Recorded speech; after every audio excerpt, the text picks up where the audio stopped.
Olá, seja bem-vindo ao podcast AFIA Endocrino Papers. Aqui lhe mostramos como se manter atualizado em endocrinologia, mesmo que você tenha pouco tempo para estudar. Eu sou Ícaro Sampaio Eu sou Luciano Albuquerque. e hoje é um podcast muito especial. Retrospectiva 2025. As principais novidades do ano em endocrinologia.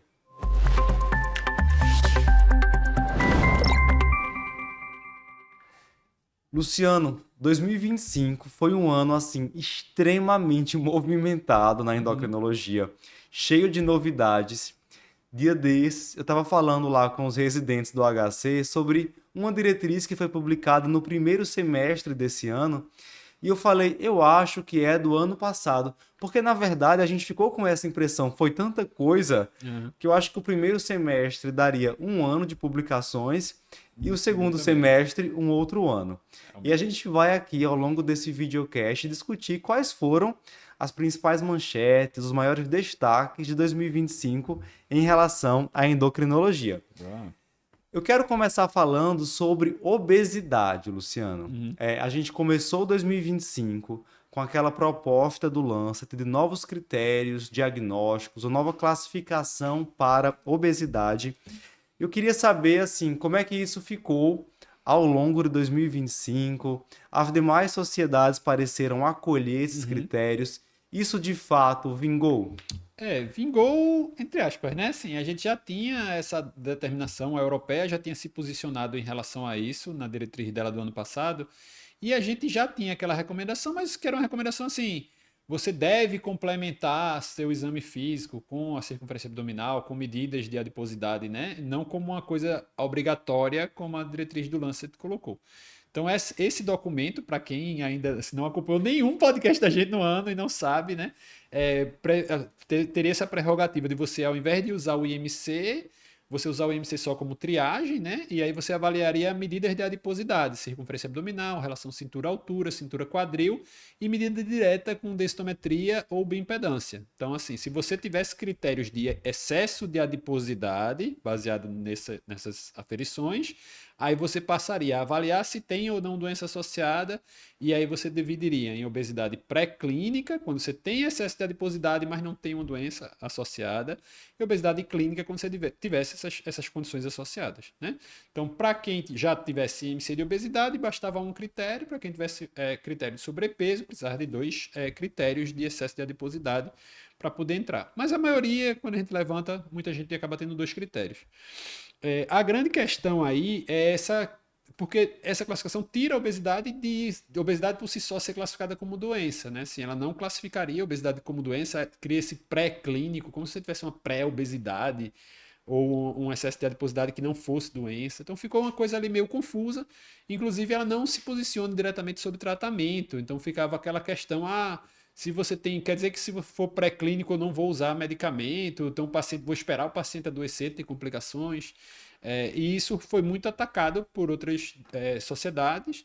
A própria diretriz europeia, ela posiciona contra isso, ela manda avaliar a adiposidade, mas que o paciente que tivesse excesso de adiposidade por si só, que tivesse tentado medidas não farmacológicas, né? Assim, tentado exercício físico, mudança de estilo de vida, dieta, restrição calórica, e não tivesse tido resposta, ele seria candidato a tratar.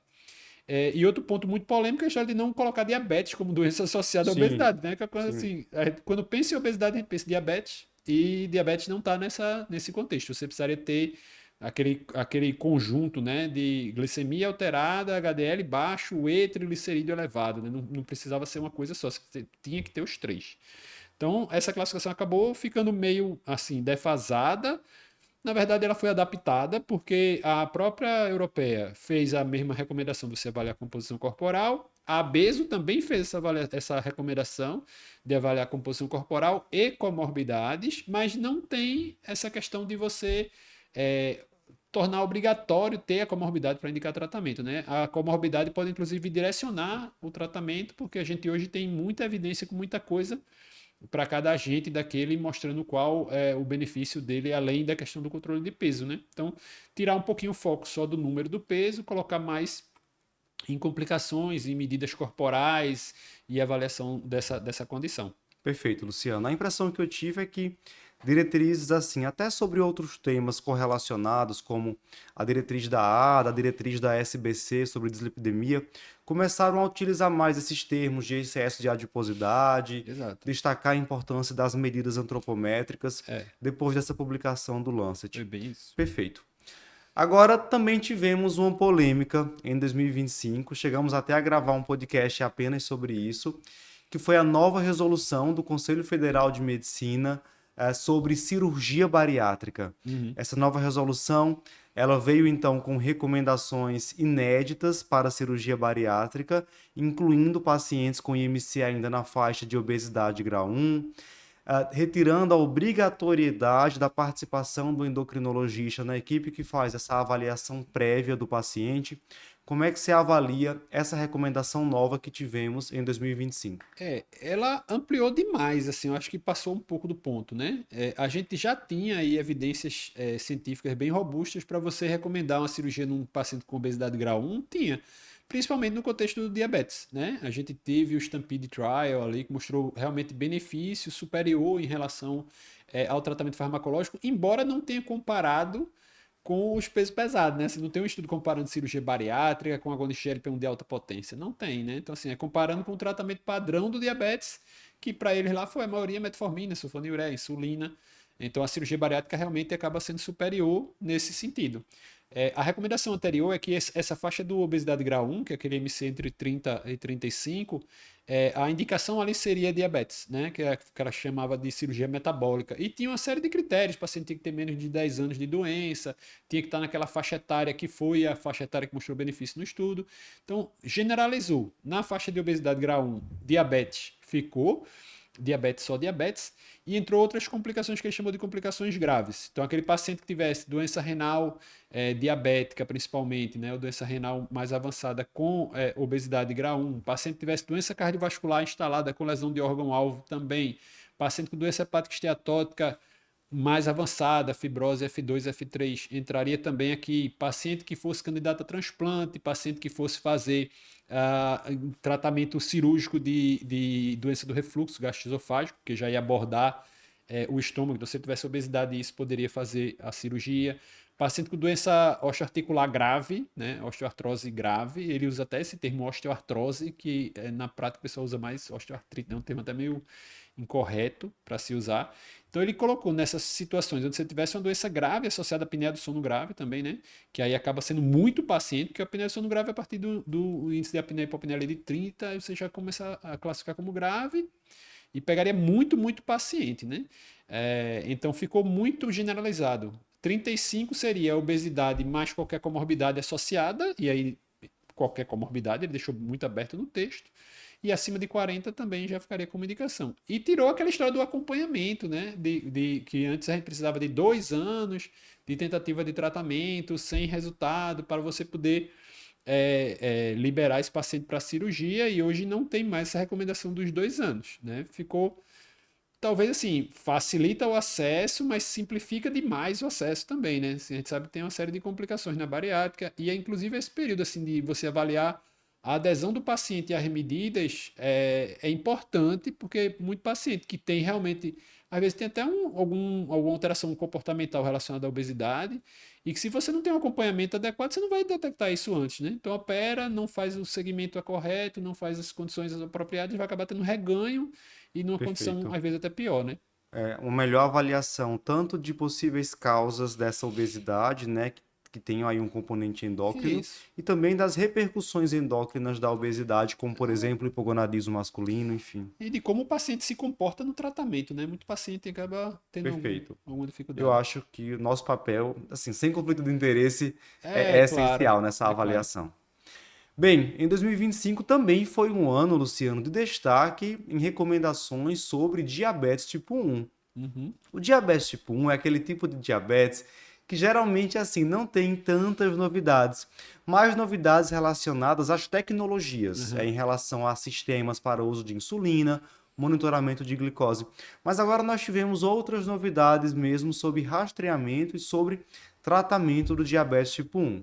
Começando por rastreamento, a Sociedade Brasileira de Diabetes publicou uma nova diretriz apenas sobre rastreamento do diabetes tipo 1, que foi muito na linha da diretriz que a ADA tinha publicado em 2024. Então a SBD agora recomenda que a gente solicite autoanticorpos para diagnosticar diabetes tipo 1 em parentes de primeiro grau de pessoas que têm diagnóstico de diabetes tipo 1, podendo solicitar ali anti-GAD, anti-IA2, anti-insulina e, se tiver disponível, até mesmo o anti-ZNT8. A SBD apresenta fluxogramas de acompanhamento dos pacientes que apresentam autoanticorpos positivos, traz uma classificação do diabetes tipo 1 em estágio 1, estágio 2, 3 e 4, de acordo com a positividade de autoanticorpos e também com a presença ou não de hiperglicemia. E outra novidade é que agora eles utilizam também o CGM e um aumento de 10% no valor da hemoglobina glicada como parâmetros para a classificação do paciente como diabetes tipo 1 estágio 2, que é aquele paciente que tem anticorpos positivos e tem também uma desglicemia. A gente sempre usou parâmetros de pré-diabetes para definir o estágio 2, mas agora a SBD acrescentou, como a ADA já havia feito anteriormente também, parâmetro de sensor de monitoramento contínuo de glicose mais que 10% do tempo acima de 140 e também aumento de glicada em mais que 10%. Também sobre DM1, tivemos um spoiler, na verdade, né? Assim, o estudo mesmo vai sair em 2026, mas foram anunciados os resultados do estudo FINE-1, que avaliou a finerenona em pessoas com diabetes tipo 1 e doença renal do diabetes, levando a uma redução ali de 25% da albuminúria, quando comparada ao placebo, trazendo aí uma luz no tratamento da doença renal do diabetes, no diabetes tipo 1. E no finalzinho do ano, finalzinho de 2025, a Associação Americana de Diabetes surpreendeu e passou a considerar o uso de análogo de GLP-1 em pessoas com diabetes tipo 1 e obesidade. Então, de fato, 2025 foi um ano muito interessante para diabetes tipo 1. Assim como foi, Luciano, para dislipidemia, né? Isso, Eu acho isso. que a gente teve aí um grande destaque em relação a lípides em 2025, que foi o quê? E da dislipidemia a gente teve a publicação da diretriz brasileira, né? Mais uma atualização. O pessoal da cardiologia está seguindo ali a linha dos europeus, né? Que eles gostam de, quando tem um congresso, sempre ter diretriz nova, mesmo que você não tenha nem tanta coisa ali para atualizar. Essa diretriz de dislipidemia é um pouco polêmica, assim, para você ter um acesso maior, recomendamos que assista o episódio que a gente destrincha ela com mais detalhes, mas ela trouxe ali alguns pontos, né? E aquela história de você recomendar um rastreio com aliproteinazinho, colocar outras metas além do LDL, usar o não HDL, usar ApoB, principalmente no contexto do paciente que tem hipertria associado, porque usa muito aquelas fórmulas, e usar a calculadora Prevent, né, como para calcular o risco cardiovascular e estratificar ali de acordo com isso. Nessa história da estratificação, eles criaram uma categoria nova, né? Tu quer falar um pouquinho sobre isso? Pois é, veio agora essa novidade da categoria de risco cardiovascular extremo. A gente já tinha baixo, intermediário, alto, muito alto, e É, veio agora o extremo também, exato. que é aquele camarada que já teve 2 eventos cardiovasculares maiores ou um evento cardiovascular maior e tem também 2 fatores de alto risco cardiovascular. Então, por exemplo, um paciente que já teve infarto, já teve AVC, ou já teve um AVC e tem também diabetes e hipertensão.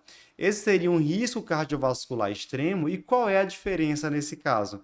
É que a meta de colesterol LDL aí seria menor que 40.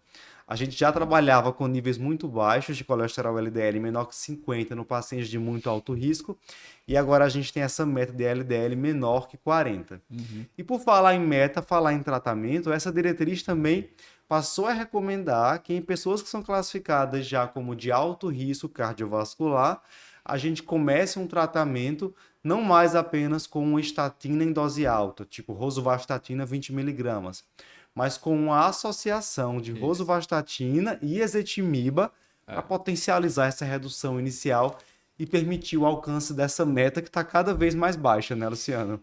Exato, assim, aí já começa um pouquinho de opinião de especialista, né? Porque nós não tem tanto estudo clínico que avalie realmente essa comparação. O grande estudo de ezetimiba, por exemplo, foi contra a simvastatina de 40, né? Assim, não tem um estudo contra uma estatina realmente de alta potência mostrando benefício. E aí vem alguns escorregões aí, né, da diretriz de dislipidemia. essa história até de uma terapia tripla inicial, né? Tu já começar com estatina, ezetimiba e PCSK9, e ele cita em algumas situações associar o ácido bempedóico, que acabou saindo um pouco tempo depois, sei lá, uma semana depois da diretriz, teve o Congresso americano e saiu um trabalho mostrando que a adição de ácido bempedóico não tá, talvez não tivesse tanto benefício, né? Pensando só em otimizar tratamento, né? O grande papel é aquele paciente intolerante, né? Que a gente já tem até evidência de benefício, mas assim, no paciente que já está usando, né? Estatina em dose Aí alta não tem tanta, não não faria tem tanta, sentido. tanta, tanta evidência, né? Então, assim, às vezes a diretriz cai nessa, né? Isso é um reflexo da idade, né? Eu vi o surgimento do muito alto risco, agora estou vendo do risco extremo, então já estou pegando duas gerações aí na história da epidemia, né? Que a gente viu esses estudos quando começou a puxar essa meta para 50, como começou a puxar essa meta para 40, né? Na minha época de residente, a meta mais baixa era 70. Então, assim, Aham. veja que agora a gente está falando de 40, né? Então, já está mudando bastante.